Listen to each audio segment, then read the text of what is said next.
ኦርቶዶክሳዊ ገብቶላል እንዳልከ የሚባል ጠይቀው ጥያቄ አለኝ ይላል። ግን እንዴት ነህ? ሰላም ጥያቄ ነው። ለምንድን ነው ከኛ ራስ ማትወርዱት? ምንድን ነው ከኛ የምትፈልጉት?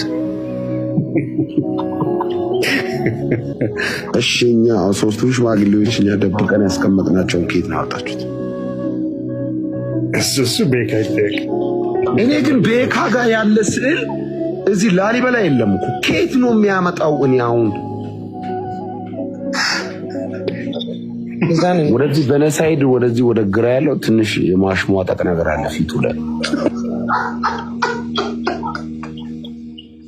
እግዚአብሔር ይገስጻችሁ። ይሄ እግዚአብሔር እኮ አንተ ራሱ ለምንድነው ከቤተ ክርስቲያን ራስ ላይ የማትወርደው?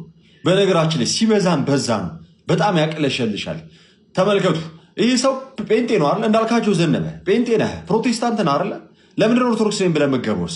ሲቀጥል ከገባ በኋላ ጴንጤ መሆኑን ያውቃሉ። አብረው ነው የሚያሾፉት፣ አብረው ነው የሚሳደቡት፣ አብረው ነው የሚያንጓጥጡት። ውሏቸው ራሱ እንደዚህ ነው። በጠቅላላ እዚህ ገዝት ላይ ያሉት ግን ደግሞ ምንድነው እያደረጉ የነበረው? አንድ ኦርቶዶክስ መጥቷል፣ ጥያቄ ያለው እስኪ ጥያቄው ስማ ምናምን ብለው አብረው ሞካ አረጉ፣ አንጓጠጡ። ይሄ ነው ክርስትና ለእናንተ? ይሄ ነው ወንጌል? እንዲህ ነው ወንጌል እያላችሁ እንዲህ ነው ክርስቶስን እየሰበካችሁ ያላችሁት? ሲጀምር ክርስቲያን ማርላችሁ። ሲቀጥል ለስሙ ትልልቅ ሰዎች ናችሁ። እርግጥ ነው ትልቅ እድሜያችሁ እንጂ አእምሯችሁ አይደለም። የአእምሮ መቀንጨር ችግር ያለበት ሰው ነው እንደዚህ አይነት ወርዶ በዚህ ደረጃ የጌታን ቤተክርስቲያን እንደዚህ የሚናገረው የሚያንጓጥጠው።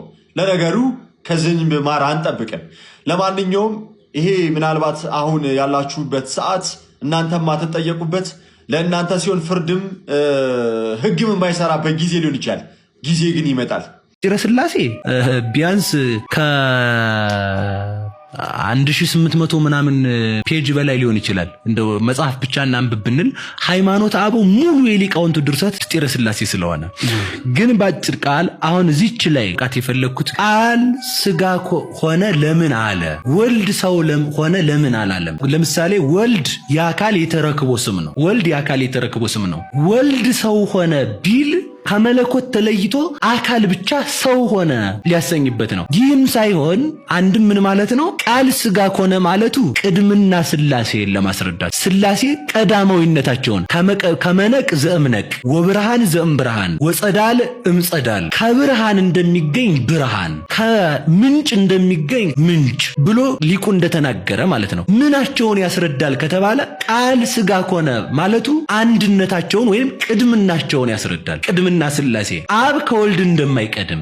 ለምሳሌ ቃል ካለ ልብ አለ፣ ልብ ካለም ቃል አለ። ሕይወት የሌለው ልብ የለም፣ ልብም የሌለው ቃል የለም። እስትንፋስ ሕይወት የሌለውም ቃልና ልብ የለም። ስለዚህ የስላሴ ቅድምናቸው አንድ ነው ለማለት ቃል ስጋ ሆነ አለ።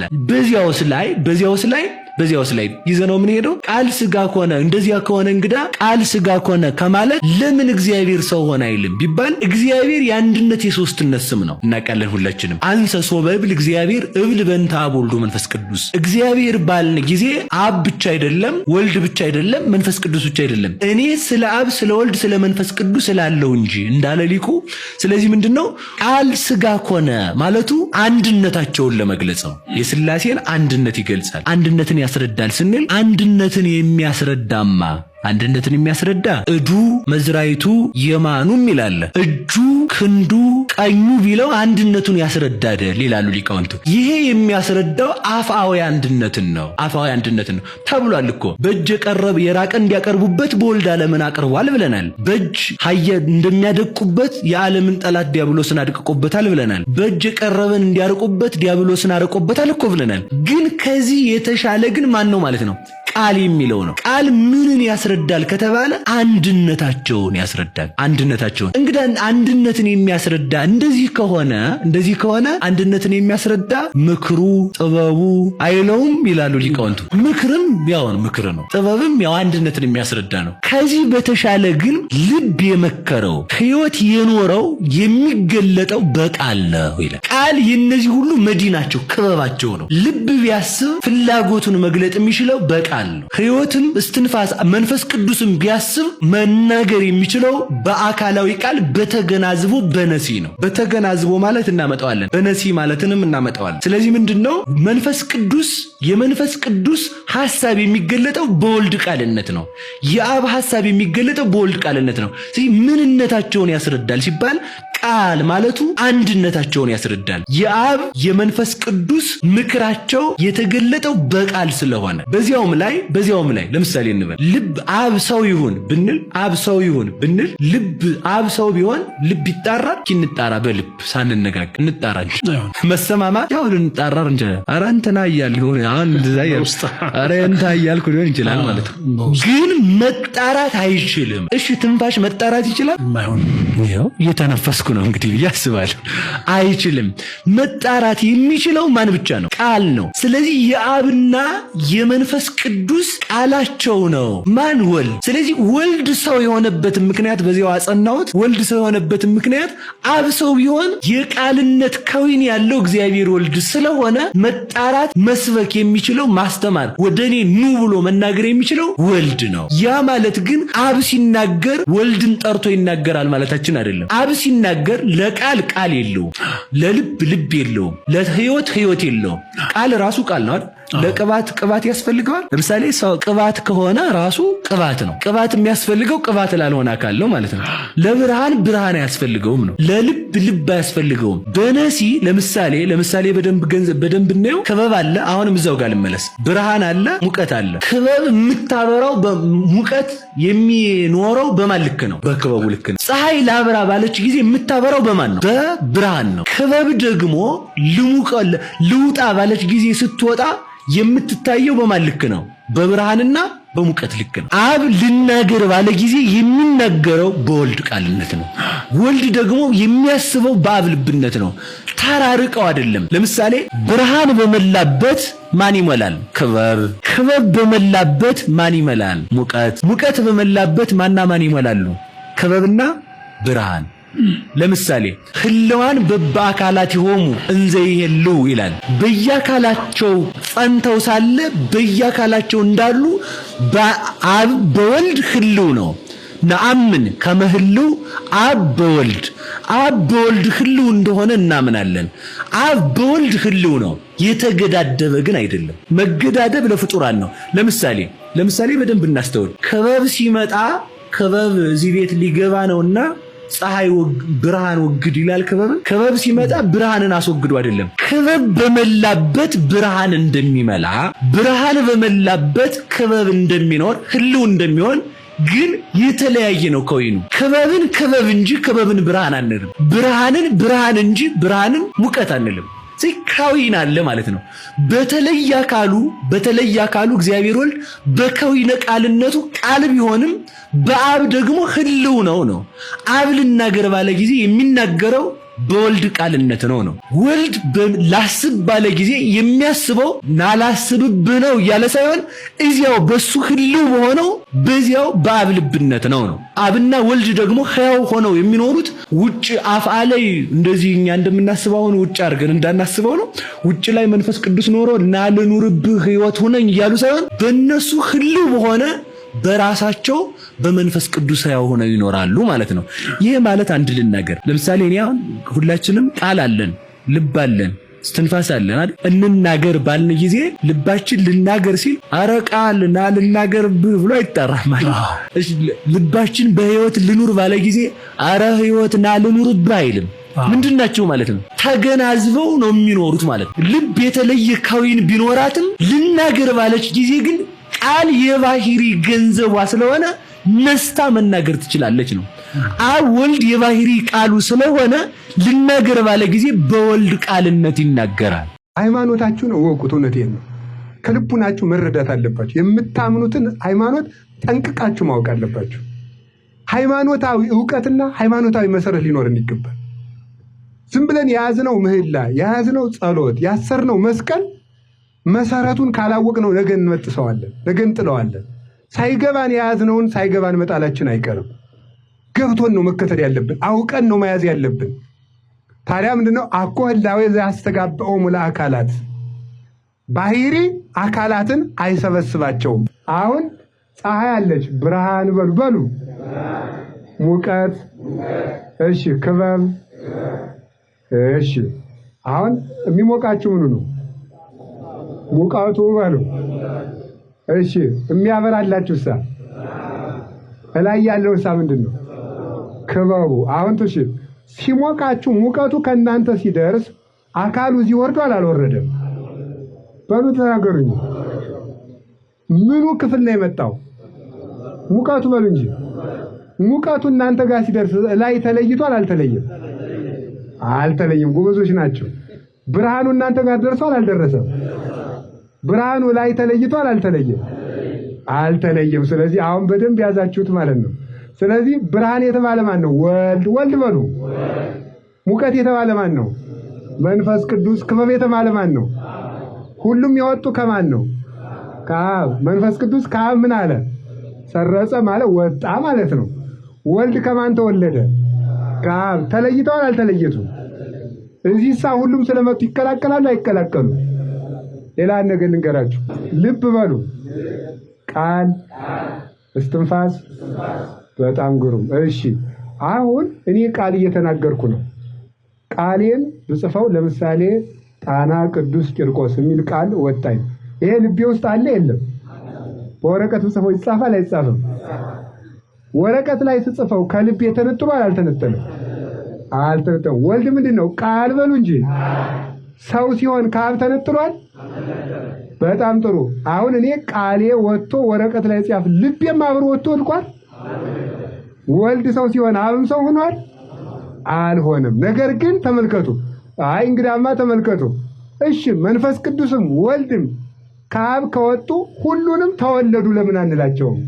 ሁሉንም ሰረጹ ለምን አንላቸውም ሲባል ደግሞ ቃል ተነፈስኩ ነው ቃል ተናገርኩ ነው የሚባል። እሺ እስትንፋስ ምን አልኩ ይባላል? መውጫቸው ግን አንድ ነው አይደለም? በአንድ መውጫ እየወጡ እስትንፋስን ተነፈስኩ። እሺ ቃልን ደግሞ ከአንድ ከአብ ወጥተው ወልድን ምን እንለዋለን? ተወለደ። መንፈስ ቅዱስ ምን እንላለን? ሰረጸ። ስለዚህ ድንግል ማርያም የወለደችው እግዚአብሔርን ነው በሉ። በሉ እግዚአብሔር ነው በሉ። በተለየ አካሉ ማንን ወልዳለች? እግዚአብሔር ወልድን ወልዳለች። እግዚአብሔር ወልድን ወልዳለች። ስለዚህ የአምላክ እናት፣ የሕይወት እናት፣ የብርሃን እናት ናት። የትንሣኤያችን እናት ናት። የድነታችን እናት ናት። የመድኃኒታችን እናት ናት። ይሄ ነው መሰረቱ ማለት። ይሄ ብዙ ጊዜ እናገራለሁ። አንድ ጣታችሁን አውጡ በሉ አውጡ። እሺ ስንት አጽቃለሁ? ይሄ በሉ ንገሩ። ስንት አለው? ስንት ጣት ይባላል? በሉ እሺ እሺ። እዚህ ላይ እንኳን ወልድ የመጨረሻው ነው። እሺ እሺ እሺ። እንግዲህ ለሚሄኛውን መንፈስ ቅዱስም አብም እያላችሁ ችግር የለም። ዋናው እዚህ ላይ ነው። እና ስንት ጣት? ሶስት። ስንት አጽቅ? ወልድ መንፈስ ቅዱስ። ስንት አምላክ? ስንት አካል? ሶስት አካል። በጣም ጥሩ። ጥፍር ያለችው ከመጨረሻው ነው መጀመሪያው? ስጋ የለበሰ ወልድ ብቻ ነው? ሁሉም ናቸው? ስጋ ያቺ ጥፍር ወልድ በለበሰው ስጋ ነው የምትመሰል። ወልድ በለበሰው ስጋ የምትመሰል ናት። ማን? ጥፍሯ ማለት። የመጨረሻይቱ ብቻ ጥፍር እንደለበሰች ወልድ ብቻ ስጋ ለብሶ ተገልጧል። ወልድ ብቻ ስጋ ለብሶ ተገልጧል። ነገር ግን ተመልከቱ፣ ልብ ብላችሁ ስሙ። የመጨረሻይቱ ጥፍር ስለለበሰች ከታችኞቹ እንዳልተለየች ወልድ ስጋ በመልበሱ ከአብና ከመንፈስ ቅዱስ ምን አላለም? አልተለየም ማለት ነው። እንደዚሁም ሁሉ ደግሞ ተመልከቱ፣ ይችኛይቱ አጽቅ የመጨረሻይቱ ጥፍር በመጨመሯ ምክንያት የብቻዋ ጥፍር ደግሞ አይባልም፣ የትንሽ ጣት የጥፍር ነው የሚባለው። በአጠቃላይ ወልድ የለበሰው ስጋ ኋላ እሱ በተለየ አካሉ ይልበሰው እንጂ በተዋሂዶ ግን የአብም የመንፈስ ቅዱስም ገንዘብ ሆኗል። ምክንያቱም ተመልከቱ፣ የቃልን ገንዘብ በማድረጉ ቃለ አብ ቃለ መንፈስ ቅዱስ ለመባል በቅቷል። ችኳን ትንሽ ከበድ የምትለው ክፍል ነው፣ ግን ይገባችኋል፣ አይዟችሁ። ሌላ ደግሞ ተመልከቱ፣ ይቺ የመጨረሻይቱ አጽቅ በማበጀቷ በአጽቁ ላይ ጥፍር በማበጀቷ በአጽቁ ላይ 4 አጽቅ ተጨምሮበታል አይደል?